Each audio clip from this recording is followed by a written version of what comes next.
Welcome to this episode of Retail Initiative. I'm so excited for this episode. I have Sarah and Carrie from Girl Tribe. They are a fantastic brand doing so much cool stuff. And honestly, this conversation went in a totally different direction than I expected. And we ended up talking about building a healthy partnership and mental health and really how to make this thing work in the long haul. We touch on the recession and what it looks like to grow a business in the midst of that. I really think if you're a retailer and you're serious about growing, this one is going to be so good for you. So we're going to dive in. And if you enjoy this episode, I would love if you would please leave a review, subscribe, share it with a friend. That definitely helps us. So let's get into the episode and we'll see you in a second. All right. So here with me is Carrie and Sarah. Hi. How's it going? Hi, good. How are Hey. you? I'm so glad you're with me today. We're glad to be Well, if you don't know Girl Tribe, you definitely should. They are doing some incredible things in the retail space, and I'm excited because I think that whether you just have a storefront and you're first venturing to online, or you've been online for years, I think they are ones to watch and learn from. So I hope that this episode is encouraging for you. Carrie, Sarah, I would love. Can y'all share a little bit about Girl Tribe and like who you are? What the brand is, like how you engage your customers, and then we'll dive into it. Yeah, totally. So I'm Sarah. That's Carrie. But people get that confused all the time, which is like doesn't That's really fine. bother us. Yeah.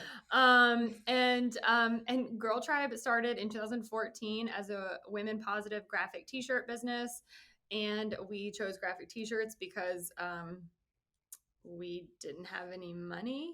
And and we just figured it out. We just figured out how to do it.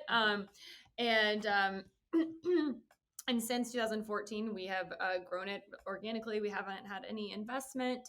We're about to open our third store in Charlotte, North Carolina. And during the pandemic, we grew our e-com like significantly. And we also do large scale pop-up shops featuring hundreds of women-owned businesses. So we've been doing that since 2015. Is that it? Yeah, I think so. And we started Anything else? we produce our own products. Like you said, we got in the graphic t-shirt business. We started wholesale last year, so we're selling to boutiques across the country as on top of kind of everything else. Yeah, Mm-hmm. that'll do it. Mm-hmm. That is awesome. So what was the first, so you started in 2014.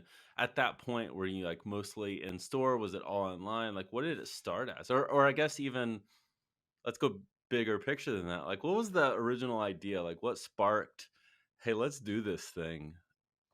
And what actually got you going in it? Because you said you had no money, so I'm sure getting started wasn't easy. Like where'd you get the idea, and then what made you actually want to get going? Yeah. Yeah. So, what do you mean? Yeah.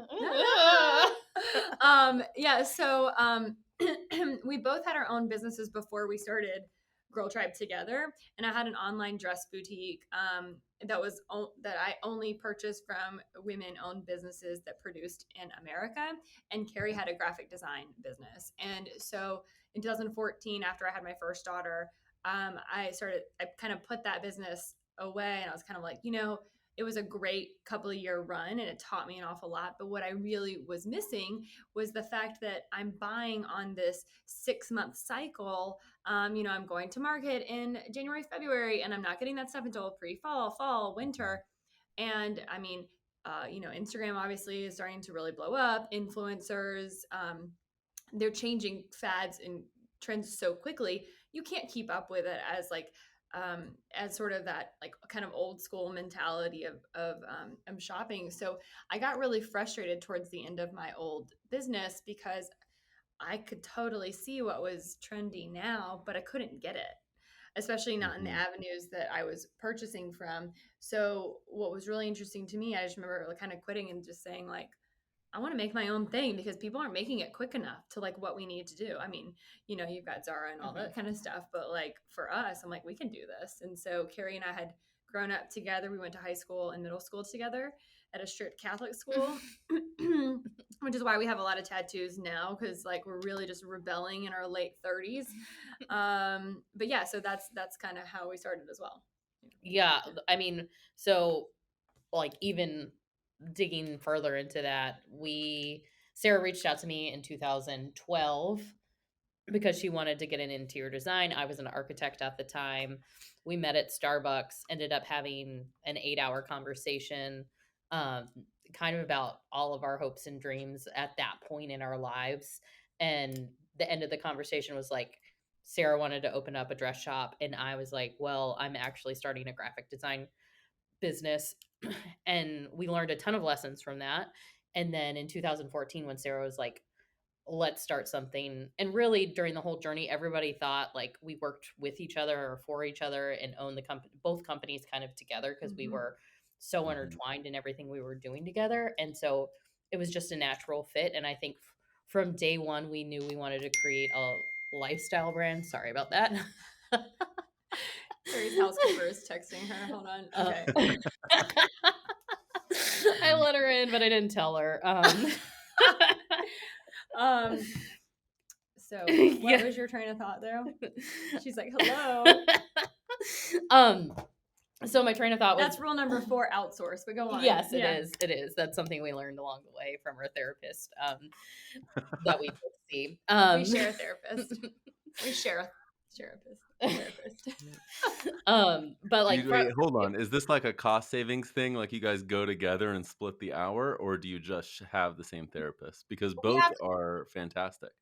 Oh, Oh. yeah. Well, we see her separately, but we Mhm. see her together because how close we are. Mhm. It's basically a marriage, and so Mhm. sometimes like things will sort of start building up, Yeah. and it might not really be between like Carrie and I are like really compatible.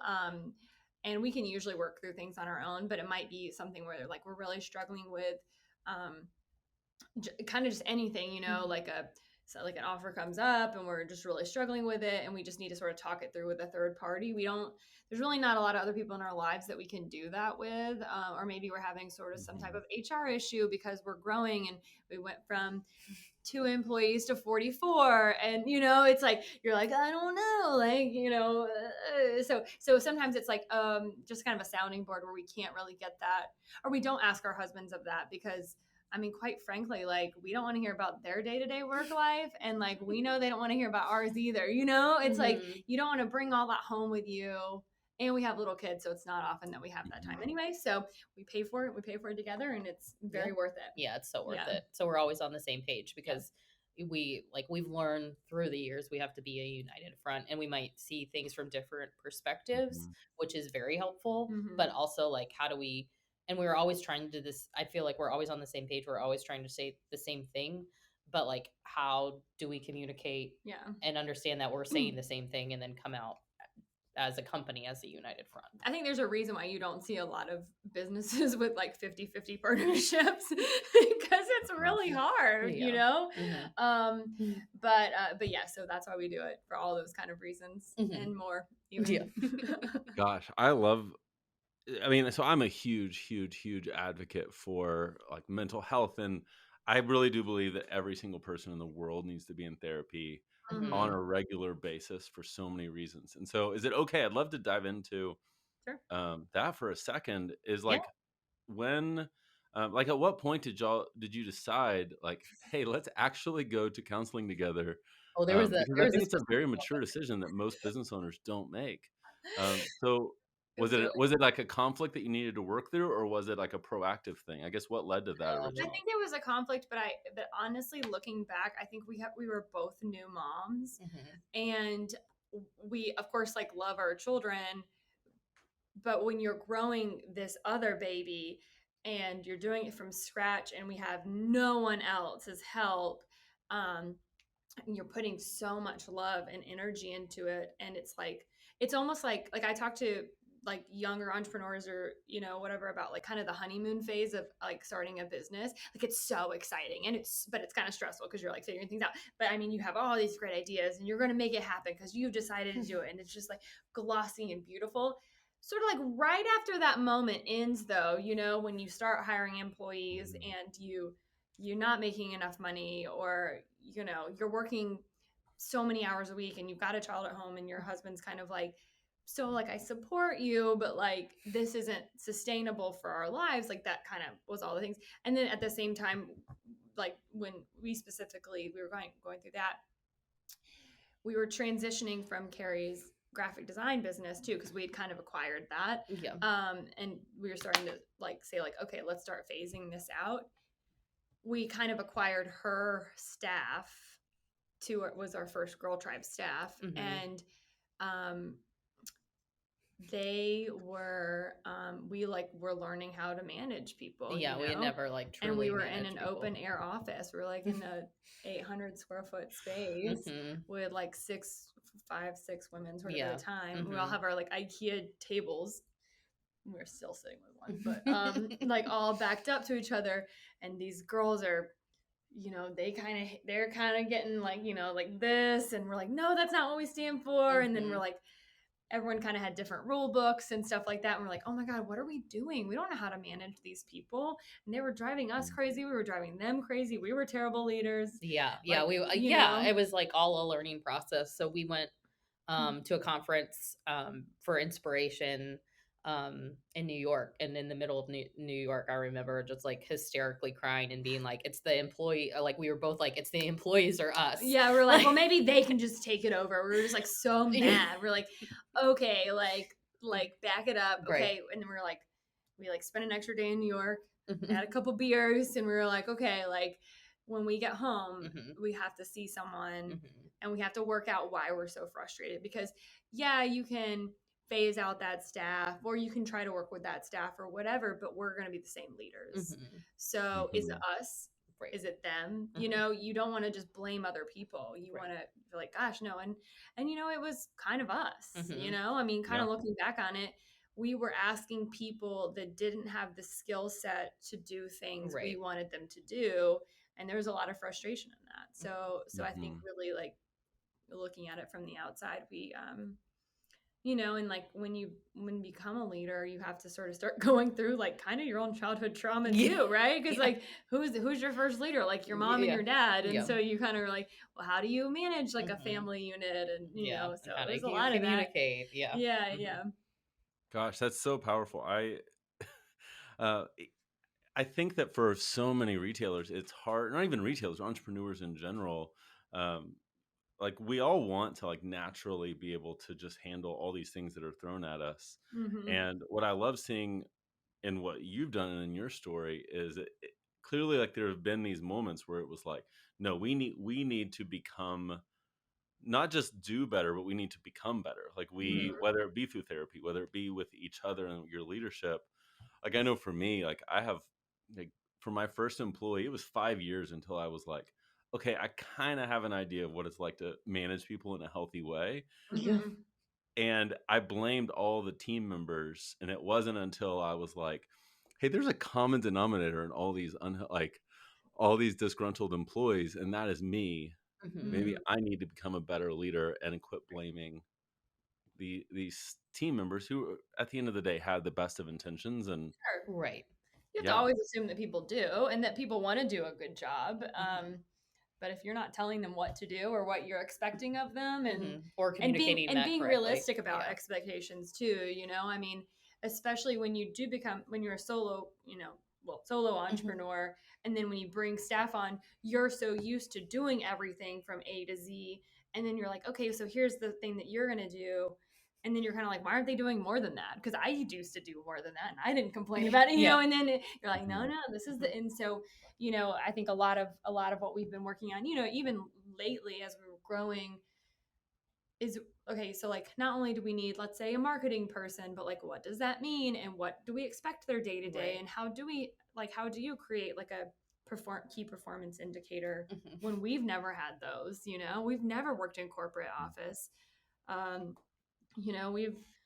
We never, I mean, we had a lot of experience before we started, but it was very, we also had very bizarre leadership. Right. Before, Very bizarre. We also worked for small businesses, or I worked for a nonprofit, or like whatever. And it's like, okay, so how do you kind of button it up and create a company culture that you're really proud of, that people feel safe in, but everyone's really, everyone's proud of what they do every day, and you can make money. Right. And do it all perfectly with like, shoestring budget and no HR department or actual experience. So that's what we're working on right now.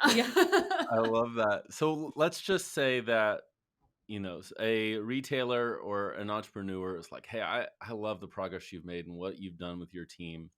where should I get started? Like, what Hmm. would be that resource? Is it a book? Is it counseling? Is it like, what would you say has been a helpful A thing? book. A what? A book. Got it. Well, Yeah. I think one book No. that did help you was What Got You Here Won't Get You There. Oh Because I yeah. think there's like a few points Mm-hmm. in our journey where we would get stuck and we'd be Yeah. like, we've been doing this so well, but like we want to get to the next level. How do we Mm-hmm. get to the next level? Yeah. And it's I'm like, who has time for a book? I mean, I don't read books. I mean, I used to listen to a lot of like entrepreneur podcasts, you know, like the Mhm. NPR one, Yeah, How I Built How I This. Built That This, one's like a great all one. that kind of stuff. Mhm. And I think there kind of became a point where I was like, okay, I kind of heard that story before.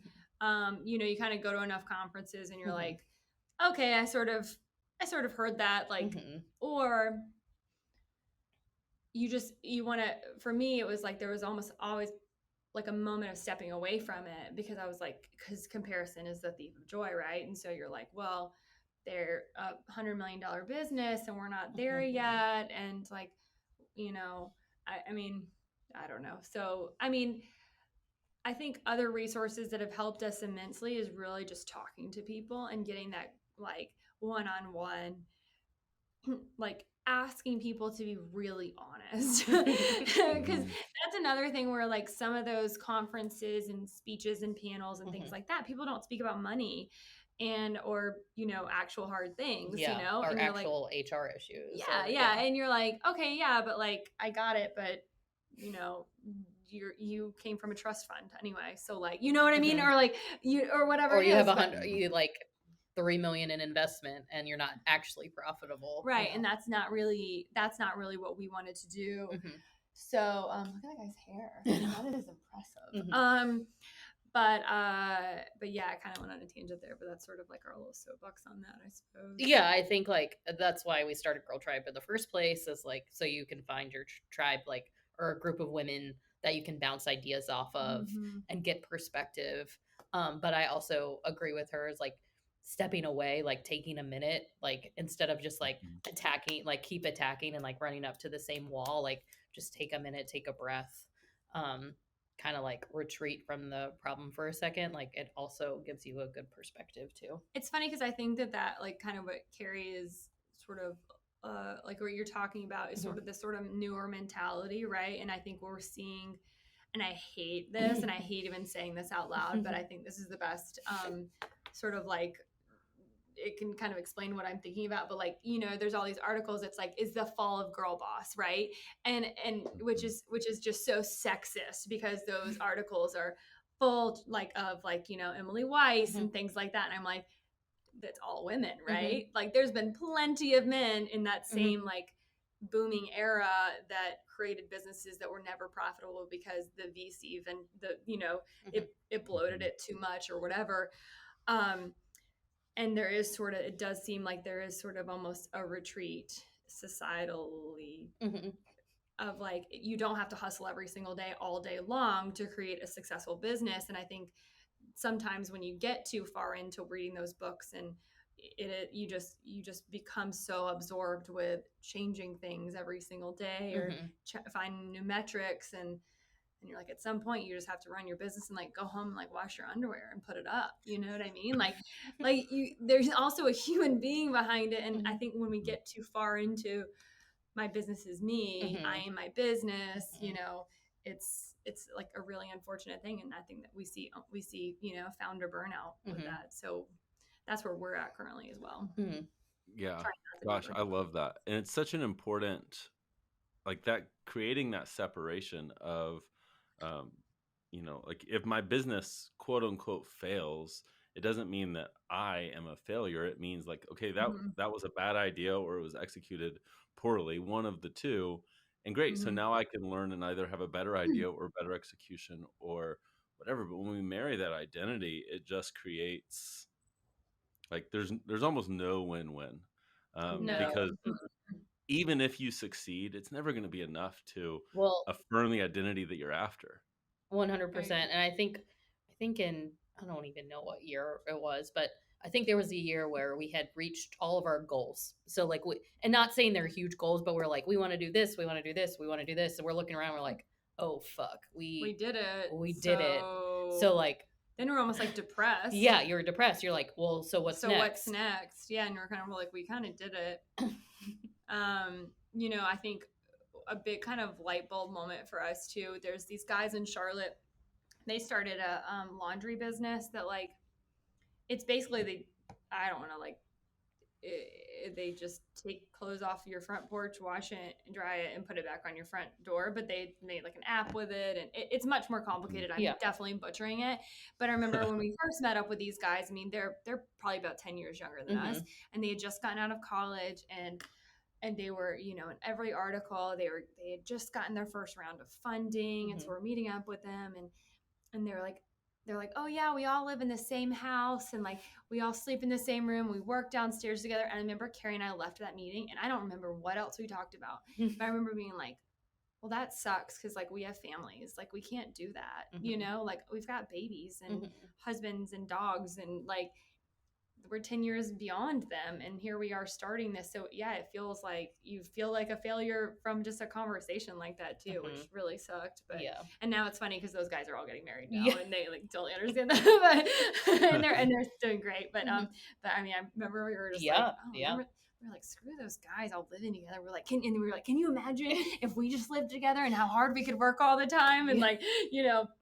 But what we learned, I think, from that as well is like trying to make enough money or hiring enough people to take those duties, so it's not just us doing every single thing, and so that they could, you know, empowering them to like take this project and run with it. And like removing, so it's not just us, right? And removing yourself from the equation, like so you're not so tied into like Girl Tribe is the success and failure, and like once you've hit the successes, now you're like, oh shit, like I've got nowhere to go.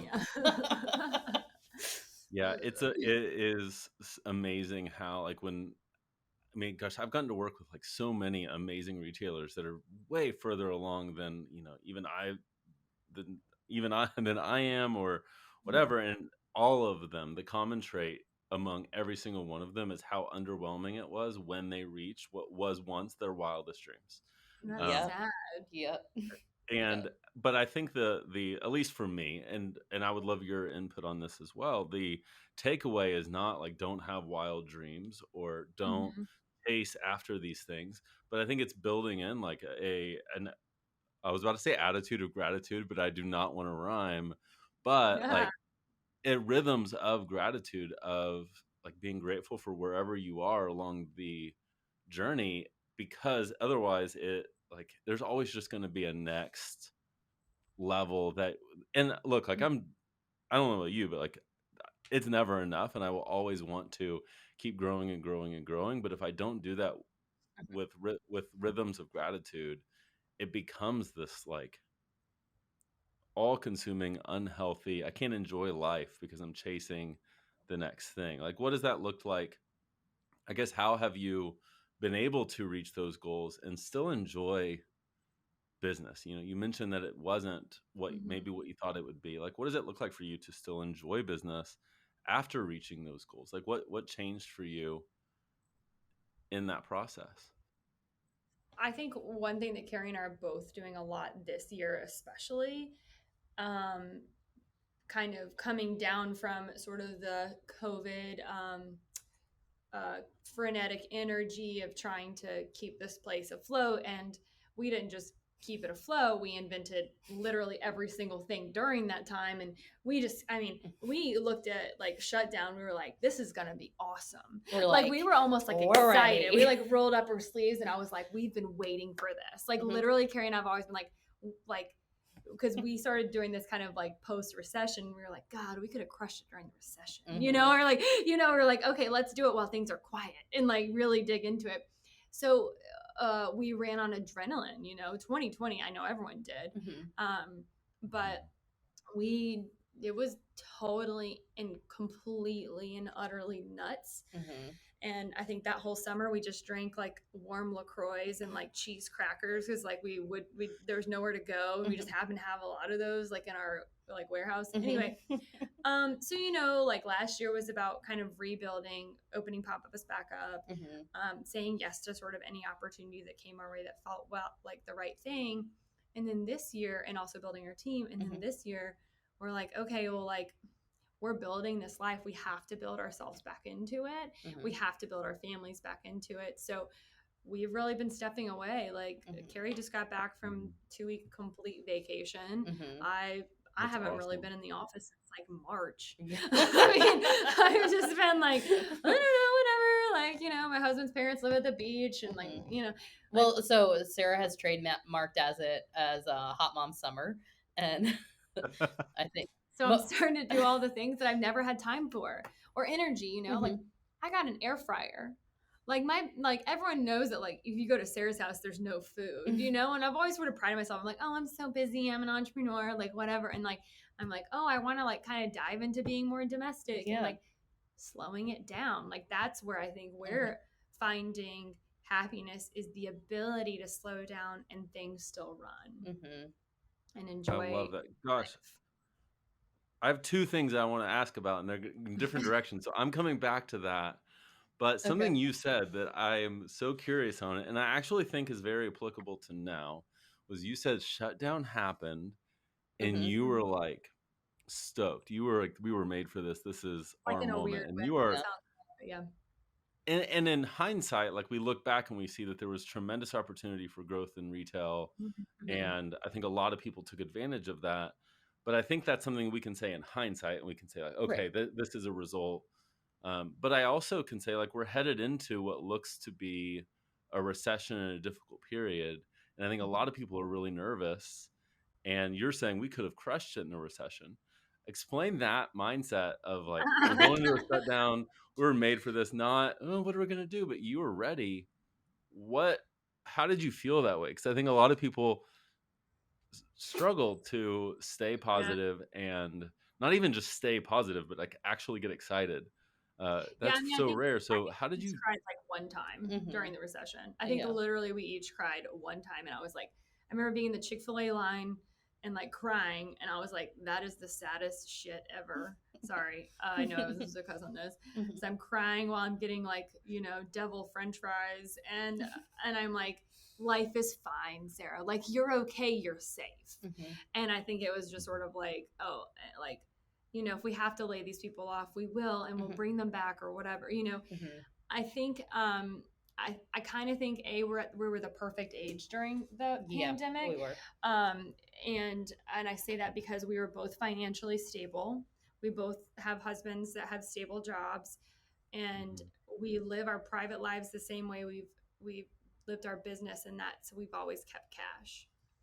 So we've never been in debt personally or professionally. Professionally we'd never taken a loan. So we went into the we went into the pandemic. We went into March 2020, and we had a couple $100,000 in cash, and so we knew that we could float the business for 6 months without we could keep paying people. We stopped paying ourselves, but that was just because we just didn't need to take it. We were like, we've always been risk averse generally. Yeah. And so we, we definitely like lost money in the beginning, but it was kind of like, well, everyone else is losing money. It didn't really like feel, and then that year we had wanted to grow online. And so we were kind of like, well, that's the only thing we can do right now. So like, let's do it. And we sold ourselves, that's when we started doing live selling on Facebook, and a couple of months of that really saved us. And then getting really kind of clever with laws, and like Carrie and I mean, I have a construction background. I was in construction for 8 years, and I have my interior design degree. Carrie was an architect.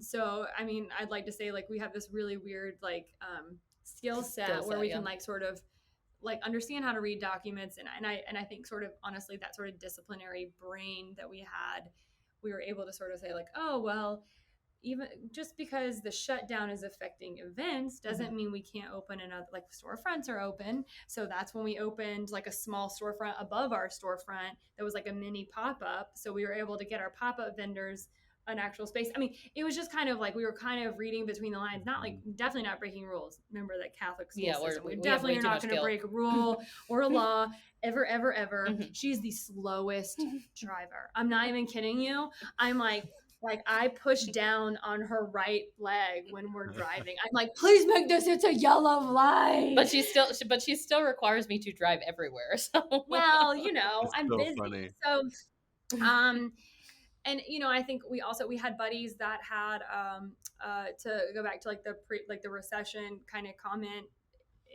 We had a buddy that had a resale shop, like a luxury consignment shop, and I remember her saying that the recession years were her best years ever. So that sort of mindset was like, well, people are always going to spend money, right? They just are. Like, especially in the lifestyle that we're in now.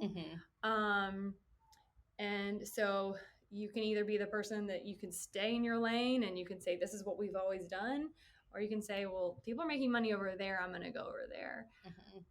And then because we both were in construction and commercial architecture during the recession, we saw how hard hit those industries were because they're all built on loans and interest rates and doing things one way and not being able to pivot. You can't, I mean, what are you going to do? Slow down a job site? Like, so what happens is that like a full labor force gets laid off. So we were like, okay, so what are some sort of opportunity to be able to be more pliable around those moments? I mean, this upcoming thing, I sure hope it's not really happening. I don't know. I mean, talk to me in 6 months, we probably won't feel differently, but we'll figure it out the best way we can. Yeah. And I think our company, we've always been really nimble and always on the pulse of like what's happening and pivoting. Like, I mean, that's like what honestly we're really good at is pivoting. And that's one of the things that typically excites us is like something new and shiny. So it like pandemic happened, it was like new and shiny, let's effing go, you know? Like we're like, I mean, no, was it really scary and like, oh my God, like thank God her husband was already literally a prepper. And so we definitely had like paper towels and toilet paper, which was so nice because Derek, he's always been like that. He was also excited. He was ready. But I had 2 little kids at home that all of a sudden aren't going to school, and my husband has to work from home, but I can't because I have to go into the office. I mean, and we have to we all have our own stories, right? And we're like putting our capes on every day, and like my grays are showing because I can't go to the salon, and the world is crumbling and sad and dangerous around us. It was it's horrible. I mean, but I think that kept us. Like that light kept us going. Yeah, I love that, because it seems like there were these, at least in your story, like there's these 2 coexisting things. Like there was one side where you were scared, like there was a thing to be scared of, and I have a business coach who's like, her big thing is like, just do it scared, just like be scared, but just do it anyway. And that existed, and then there was a genuine excitement, and I don't think those canceled each other out. It seems like those just coexisted, and you move forward anyway. And so I think that's. I don't want to sound like so short-sighted by any means, because there are definitely industries that I think couldn't do that. They just couldn't. And events is one of them. Food and beverage, obviously. I know there's like travel that just they only do it one way. They can only do it one way, and I think also kind of keeping our eye on that. And these are things that have like small margins. So like, what can we do to continue to have bigger margins? And so trying to learn from those things, apply them to our business, and see our therapist. Yeah, I love that. Okay, and so the last thing I want to ask about, because I think we started to go this, was outsourcing, because you mentioned how important this is. We've talked a lot about building a team. What I think this is an area that a lot of retailers really struggle in, Totally. is giving control to their team. Like, what did that look like for you at first? And then I guess like, what are you starting to work through now that is enabling you to finally step away, like you talked about? Yeah, I would say I'm probably the worst delegator. Like, Horrible. 2021, my word was delegate. You know how people pick a word and they try and live up to it. That year, mine was delegate. And I personally find a ton of value in working.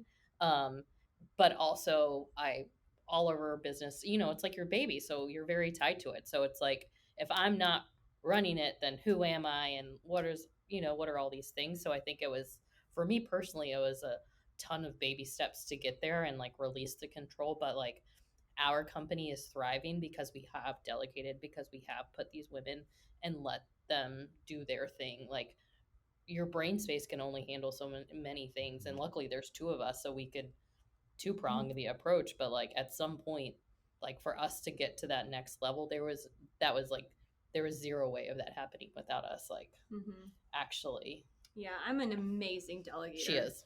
I really like. That's why I don't drive. You see, like I'm like, no, I'm not going to do that. But you know, I mean, obviously we have a team that's in house and in our stores, and then obviously we use, you know, like we have our retail consultants that, you know, that we meet with once a month and we talk to all the time, that are constantly reading through our numbers and telling us what to buy, what to discount, what to dive into, what the trends are, how we're doing. Because Carrie and I are horrible at math. So like really early on, that was like the first thing we needed help with was like math and accounting. We have an accountant, we have a bookkeeper. Those things we're just terrible at or not interested in it. You know, we have like a very temporary or part-time CFO that comes in and sort of gives us like full picture stuff. We have like a ads team. Yeah, an ads team now. So we have production teams, obviously. I mean, so I try not to do anything every day. And I think that's important. But I mean, you know, it's like if you can afford it, get childcare help. If you can afford it, get someone to clean your house. Cause like, you've got to figure out how to get to the next level. And you got to have people to do it. You just do. You do. I mean, there are definitely people, you know, that can make a ton of money on their own, you know. That would be awesome, but we haven't figured that one out. We need I'm people. not quite there yet. Yeah. But I like mean, a TikToker, maybe. You know what I mean? Like, yeah, I don't know. I love it. Yeah. Okay. So here's my last question. So Okay. someone DMs you and they're like, "Hey, I want to meet up. I just want to pick your brain."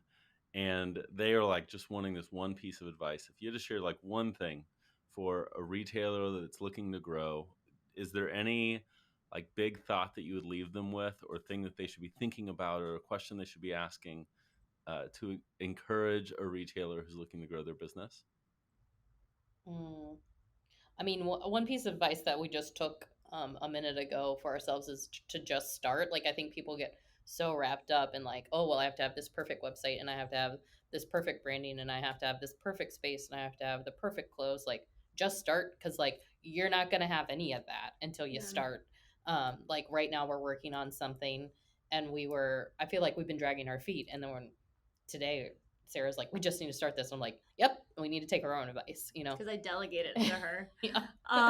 But yeah, I would say get your money right. And I think that's where, especially like from just like a boutique business standpoint, and that's where like our retail guys come in so handy. But so many people get into fashion, retail, any type of retail, because they love that product. They love it so much because they are a great consumer of that product. But like it comes down to dollars and cents. You overbuy, you have no money left. Your customers already seen that. You've got stale inventory. You just have to get your money right. You have to get in front of it. And I think a lot of people are afraid to do that because they don't want to. It's scary, you know. And it kind of going back to like your childhood and how, you know, how did your family perceive money? And I think there's a lot of sort of that sort of thing that we can really get hooked up on, sort of a feast or famine sort of thing. We've got to get your money right you got to understand how to make money. Like it just doesn't just happen. No. People don't just Nope. give you money. No. I've learned. So you have to figure out how to make this into a little bit more, and into a little bit more, and then reinvest in a little bit more. You have to figure out that. I love it. That's such good advice. Hey, so as we wrap up, want to thank you for being here. I'd love if you could just share, like, how can people find you? I enjoyed this, and I hope other people want to follow you now and learn more about what you do. So, where can we find your business? Where can we find you on social? Oh, you can find us at girltribeco.com. That's CO at the end. Or you can find us on Instagram at girltribeco. Yeah. Or Girl Supply. Mm-hmm. Girl.supply. What is that? What is our handle? It doesn't matter. You'll Don't figure worry. it Yeah, out. yeah, yeah. We'll And- or find shop it and Girl we will Tribe put it Pop-Up. in the show notes. Yeah. No, we have like a couple accounts. Yeah, we have a couple businesses. Yes, shopgirltribepopup.com Yeah. and shopgirltribepopup would be that, and then girlsupply.co would be the website, and then unsure of the Instagram. I think it's Girl.supply. I think so too. I love it. And Well, they're on TikTok, we will too. put all of this in the show notes for you. Thank you for being here. I really enjoyed this conversation. Well, thank you so much. Yeah. Yeah, we appreciate it. Mhm. All right, we'll see you next time.